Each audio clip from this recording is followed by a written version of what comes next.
Thank you for joining us. You're listening to the St. John's Farmers Market Radio Almanac. This is a show about business and market culture in and around St. John's, Newfoundland. This program is produced and recorded at CHMR FM 93.5 FM in St. John's, Newfoundland and Labrador, and is aired on other great stations in the province and elsewhere in the country. It can also be heard online at www.chmr.ca. I'm your host, Matthew Ledrew, owner and operator at Engine Books, the province's fastest growing independent publisher of books. Thank you for joining us for another very special episode of the St. John's Farmers Market Radio Almanac. This is a very special episode. I know I say every episode is special, but this one really is. We are on the line with Sashaprasad, Culturisto alternative shop, Sashaprasad. She is a mainstay of the Wednesday Hump Day markets, and that's why this is so special. She is our first main Hump Day vendor that's here. You can also see her at events all around the city, and she is a local St. John's business person. How are you today, Sasha? I'm doing fantastic. How are you? I am wonderful. Thank you so much for joining us. Thank you for having me. Absolutely. I love seeing you at the markets. I'm sad that we're never at them together, but every time you're so like, hi, like you're very like, you know what I mean? Like you always remember me, and I'm the most forgettable person on the planet. So it's like, oh my God, it's wonderful. All right. So Sasha, tell me about your business in your words, kind of thing, because I see it and I'm like, I would describe it one way, but that's me, and I don't matter. So tell me. My business name is Culturisto Alternative Shop. So essentially we specialize in a variety of alternative and various subculture jewelry. That's what we predominantly specialize in. With subcultures including the goth, witch, Wicca, pagan, spirituality. We've also specialized in some steampunk. We have some steampunk influences. Okay, so alternative shop, that's super cool. So that's alternative in the like alternative palooza sense, where it's like alternative, man. You know what I mean? Like that's awesome. I love it. That's very much. I like to think it's my jam, but it's not. I'm very lame, but like I like to think it's my jam. So how did all this get started, if I can ask you? So I'm a huge fan, and I've actually a lot of the alternative subcultures like the goth scene, steampunk. I've always had a passion, and it's always been like an essential part of like who I am. And when I moved to St. John's about 4 years ago, I couldn't find a lot of places that sold that type of jewelry or that type of a dark aesthetic.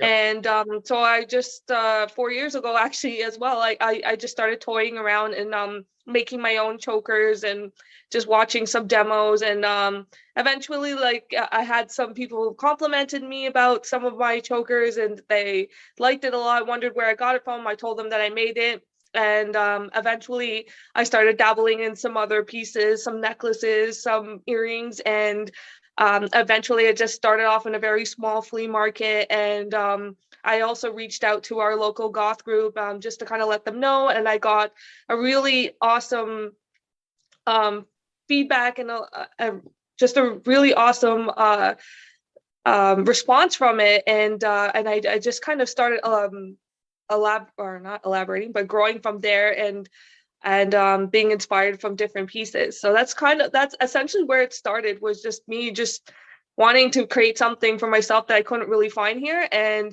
having other people like that, and it grew from there. That's awesome. And that there's not a lot of shops here that do stuff like that, is there? You'd think there would be. So it's essentially it's I feel like you've basically like there's no hot topic here. I will be the hot topic here. Essentially, that is exactly it. I mean, I along with a lot of different subcultures and niches, as demonstrated at Avalon Expo, we don't have a lot of those niche shops there, and it is changing a lot. And I feel like that's why a lot of our small businesses are coming up. They're like, okay, we don't have it. We also don't want to spend like a ton of money on shipping, so let's just create it. And have something that we can also share with our friends and whoever else is interested in that type of thing. The word like alternative culture and like counterculture, back what we used to call it and stuff like that, it's so strange to me because like I don't know, and I know that like it's because of like the crowds that I hang around with and stuff like that, but like I don't know anyone that's not in some way counterculture. So when people say counterculture, I'm like, but is it counterculture or is it just culture now? You know what I mean? Like, at what point is it like, this is everyone, let's stop calling it counterculture? Absolutely. Honestly, like the word alternative, I've used that just because there's just so many influences from my pieces, and there's so many cultures and subcultures that I'm personally part of. It is a term that is just, honestly, the name alternative, I just used that because that was the thing that it was easy to find, and that's what people mostly know it as. It had no it wasn't anything to say like those cultures are not not relevant or not no, I wouldn't have right. taken it that So way. like it was honestly like, if you Google alternative, this is the type of thing you would find, and I just wanted to make it accessible for us. So that's why and then the other thing is I do have a lot of goth influences, but I also have many others as well, so I didn't want to just position myself in just that one particular niche, because as I'm growing, as I'm being engaged in a lot of different groups, and I'm learning from our community itself, I'm evolving as well. But I'm also keeping that real, like I like ultimately the foundations of witch culture and goth culture is always going to be a foundation of my business. But I've also been like exploring a little bit of my own heritage of having some Indian influences, Caribbean influences with my pieces. So that's been really fun, and meeting some of my other friends and seeing some of their type of traditional jewelry, just kind of getting influences from there, and just kind of giving it like a darker feel for it. That's kind of where I'm going with right now. That's really fun. Do you make this stuff yourself? So the main goal of this was to make this aesthetic very accessible. So a lot of the pendants I actually do have that ordered in. And I also have worked with some designers off of websites like Etsy, who have artwork that I was able to purchase the licenses from. Nice. To fit this aesthetic. The design and look is mine, but again, just to make it affordable and accessible, I wish I could hand carve every piece, but I can't. But it's there's nothing to hide there or anything. It's just that's the reality of it. And as I grow and as I dabble into other things, there's going to be things that I do customize more. But I'm also, the main thing is I still want to make this still very accessible and affordable for people to get. And so that's why I kind of doing a combination of the both. I like it. I like it a lot. That's awesome.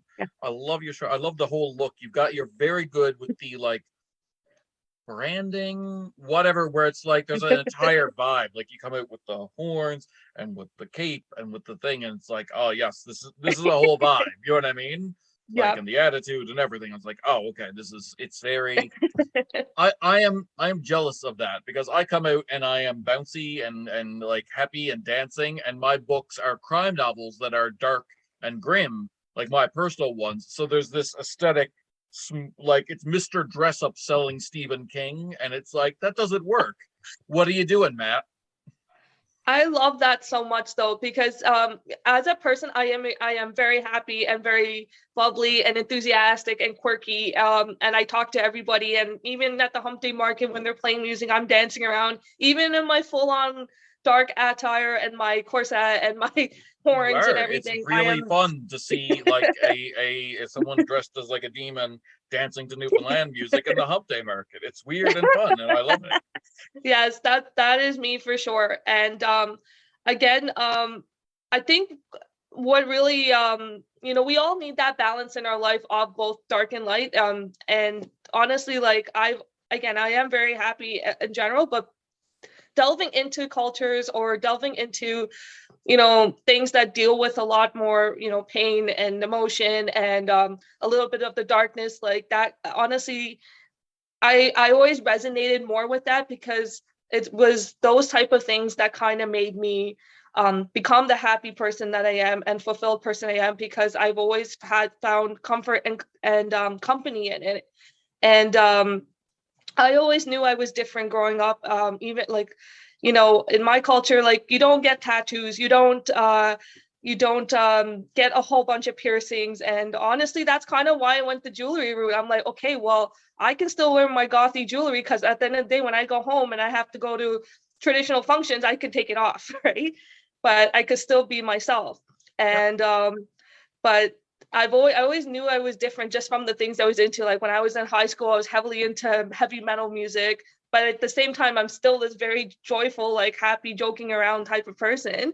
And the aesthetic, like I just always found, I always felt like myself in it. Like I just always felt like as soon as I like put on my attire, like and in any of the my of my events, I just feel like myself. Like I just feel like, you know, this is what I've always wanted to wear. This is this represents a very deep and personal part of me, of not just always that happy bubbly side, but as well as all the growth that I've developed. And the deeper meanings behind a lot of things. Because whenever people see the goth subculture, they always just look at the aesthetic, but there's like a whole meaning behind it. And that's stuff that I'm also trying to illustrate with my pieces. Like a lot of the pendants that I carry are multi-faith or multicultural, or and they resonate with a lot of people. Like for example, our famous pentagram, like that is such an iconic symbol that represents represents our elements, but at the same time it's also like very popular in the show Supernatural, so like our geek community really loves that too. So it's just cool to see like how certain things that resonate with different people. And that's just, I'm sorry if I'm like rambling off a little bit, but that was just some of the cool things that I loved about creating our stuff. You're that's wonderful and that's amazing, and ramble on, absolutely. But like you're right. I know this is a really weird thing, but like you came on, and I've realized like I had this moment when you came on the feed, because I can see you and you don't have the horns on, and I had this moment where I'm like, what's up with their head? Because I've realized I don't think I've ever seen you with the horns on. So it's like the shape of your head. It's like the shape of your head is radically different from what I'm used to seeing. I toned down. I'm just wearing a normal black sweater with one of my necklaces, but I just wanted to be a little bit more vulnerable and a little bit more honest and deep, just kind of being real while we're doing the show, so I can explain and talk about anything we need to. No one's gonna see the video. You could have worn pajamas. I know, but it's just, I don't know. The funny thing is though, like even with work or even just anything, like I always dressed up for it. And even when I went to like our small flea markets or anything, or even when I was delivering orders, I always dressed the part. Because when I'm wearing the right thing, or I'm wearing especially with my business, when I'm wearing the aesthetic, I just feel like I'm just like that person, and I just exude everything Culturisto and what we're representing. And even though I'm toned down a lot now, like I'm still feeling like that. Like I'm still wearing our pieces, and I'm still wearing the dark or wearing the black, and I still feel like I'm in business mode or I'm in Culturisto mode. And I'm just, I don't know how to describe it, but it's just like when I'm in business mode or when I'm at the markets, I feel like I'm the truest form of myself. I like it. I like it a lot. That's amazing. And I agree. Yeah. You can see it in you. There's this joy when you're doing it. It's like very like seeing it resonates with people. It draws people in, I think, because it's like, I think when people are their honest selves, it draws people in. You know what I mean? Yeah.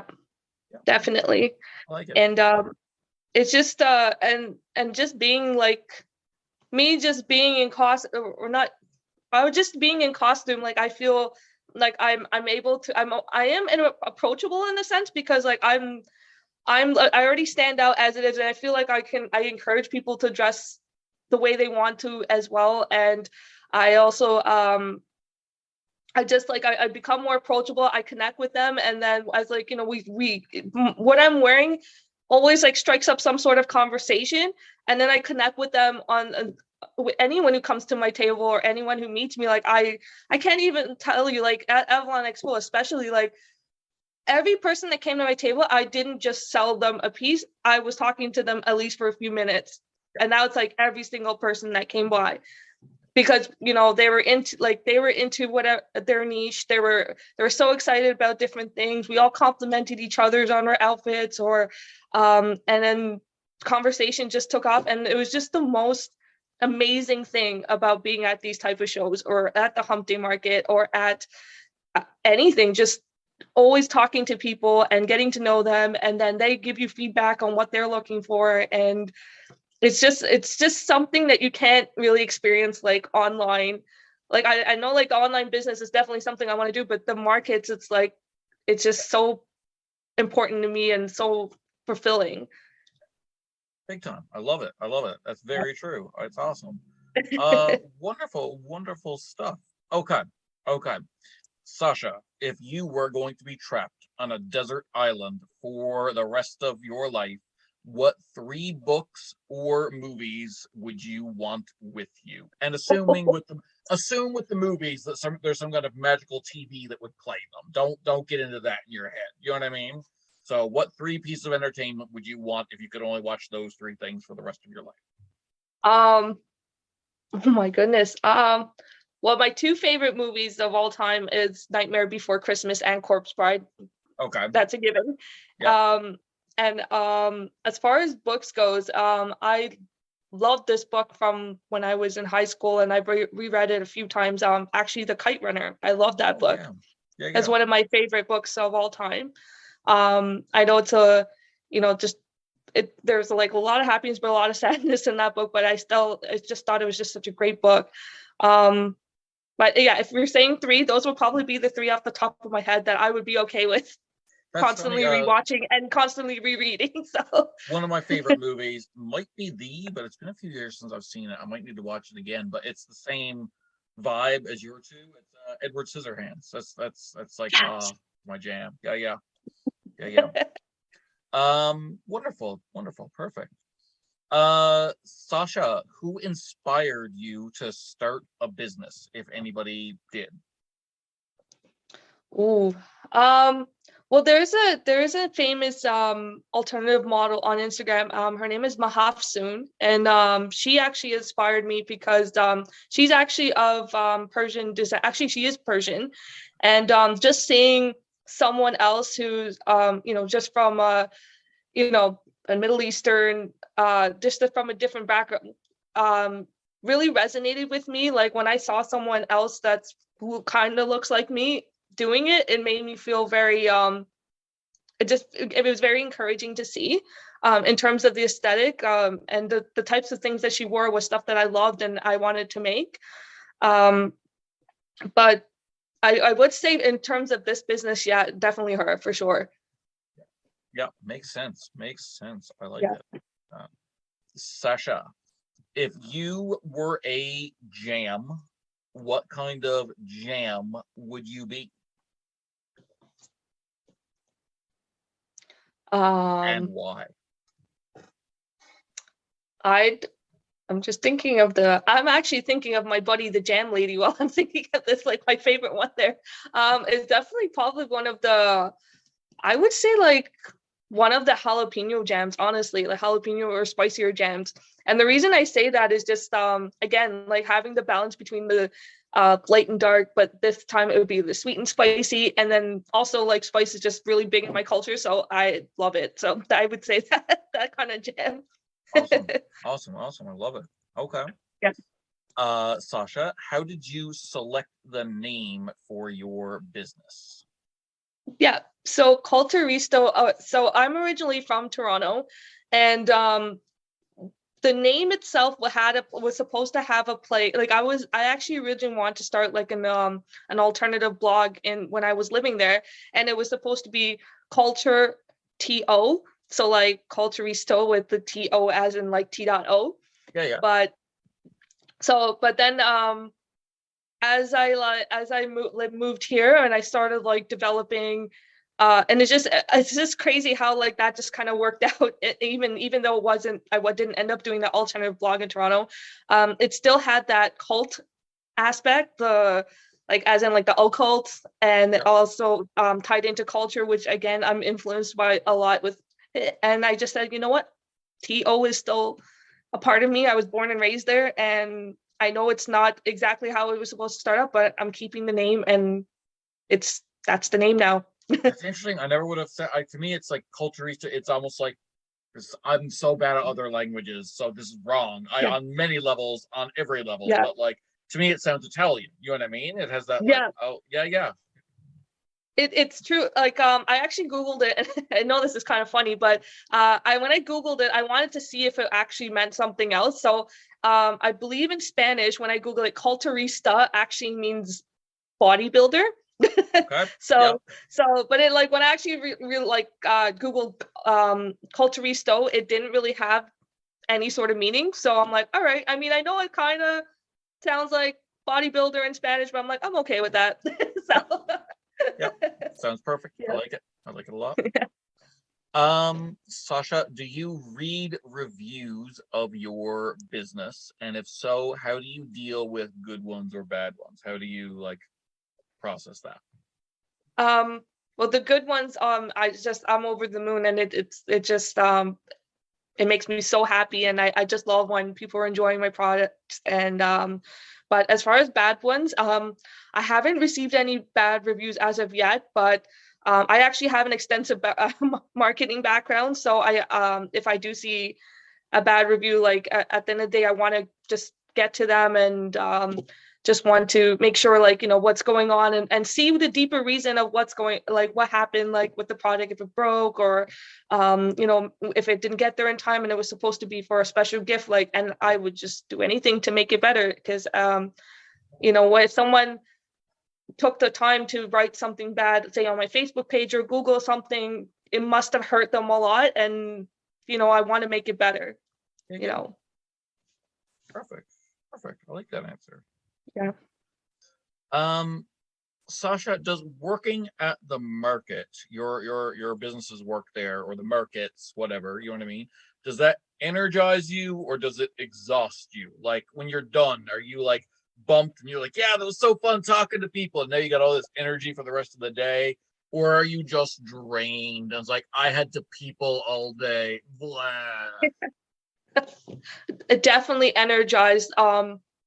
The hump day market is the highlight of my week. And I have to, it's the time that I get to be my complete self, get to wear what I want, and I'm putting out my products, well, I know it inside and out, and I get to talk to all my vendor buddies, all the new customers, all these new people coming in, and at the end, just seeing how everyone's doing, I feel so inspired at the end. And I actually I have like all the feedback. I even take notes at the end and I review it. And as soon as I go home, I'm like, I start researching, or I even start making jewelry again, because I'm just constantly inspired. That, like, I have to say, the hump day market, it's just, anyone will tell you that, like, it's such a vibe in there. Like there's such a family centric vibe, and everyone there loves each other. Everyone there supports each other. If a vendor square is not working, someone's running over to help them. If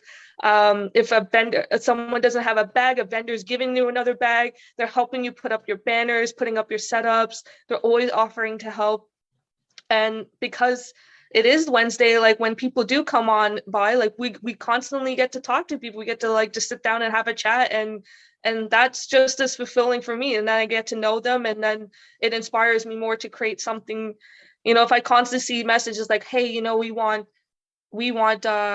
more Ouija stuff, we want more dragon stuff, I'm like, okay, making a mental note. Oh, I don't have my ears pierced, and I hear that 10 times. All right, gotta get clip-ons. You know, like, it's just lots of cool stuff like that happens. And it just, I feel the biggest problem I have on Wednesday, I can't go to sleep because I'm just like so amped up and excited, and I come home and I'm just like, okay, what do I do with this energy? I gotta go to work the next day too, you know. So that's just my day there. That's what you said, like, oh, I don't have my ears pierced, and you're like, oh no, I know, I've got to get clip-ons. When my head went to like, I know. You've got to start piercing ears from the hump day market. You know, Hump day both. piercings and prison tats. Go.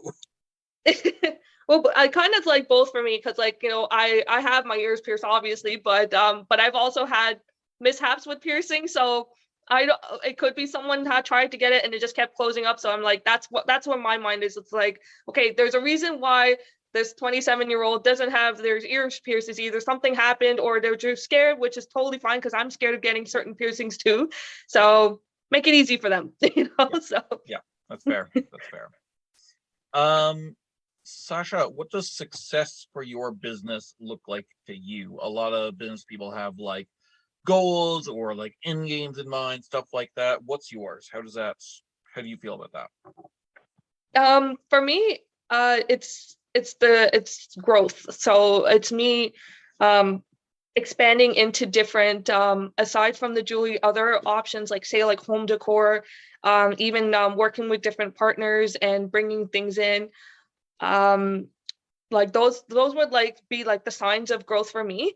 But even just expanding and eventually like say running my own market one day or running my own event, that's one of my biggest dreams. And having Culturisto back it would be amazing. And even just like branching out to different shows, going to Halifax or even going back to Toronto and doing a couple shows is like that would be growth for me. And it's just for me right now, I think the biggest thing is I would love to just expand it a little bit in terms of my offerings, because I know the aesthetic works and I think I've nailed that down pretty well.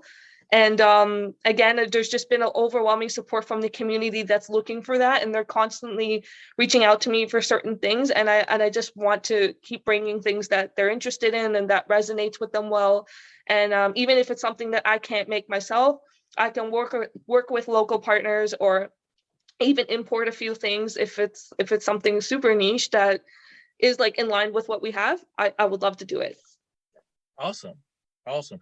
I always want Yeah. to like I always we talked about this at the market, I think, but like so many of my authors love your stuff, and we all have looked at different things like that one goes with this book and that one goes with, like we always want to do bundles where it's like, okay, here's a pack, you get it and this kind of thing. There's a Yeah. steampunk book, you got this. There's this book and you got this. Oh, anyway.